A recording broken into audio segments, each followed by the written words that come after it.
Hi guys, this is Liz. A red, white, and blue flower motif can be achieved using delphinium, verbena, crazy daisy, bicolor, red, white, petunia.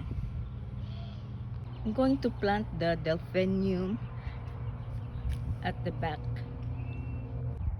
I'm using triple 13 fertilizer and supplement it with chicken manure.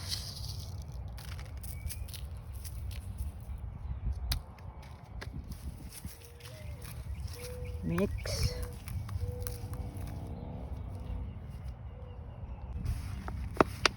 For easy removal of the plant from its container, press all sides. This is the root system.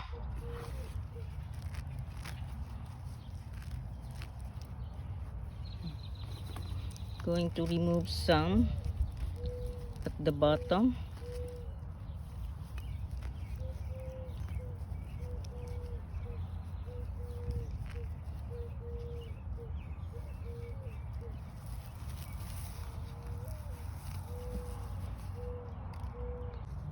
My new soil level is going to be the same when I bought the plant.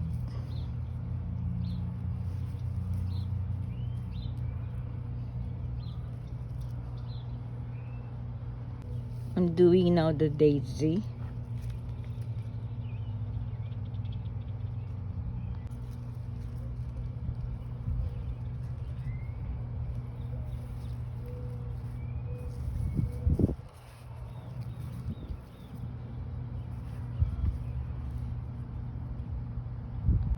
The verbena flowers are fragile.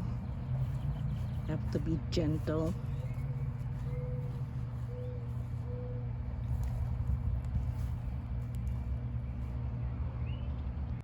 I found one solid petunia. I'm going to add this one. I'm almost done.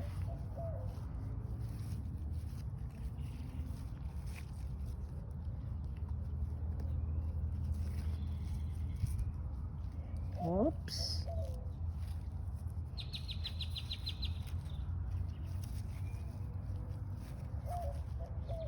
I'm going to add a little bit of soil.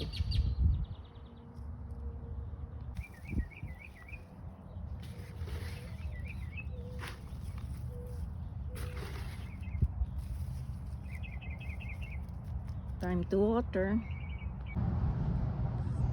The petunias can trail down as long as 16 inches, whereas the verbena, delphinium, and the daisy can grow as tall as 18 inches. I'm looking forward for the delphinium and the daisy to come back next year, as they are perennials.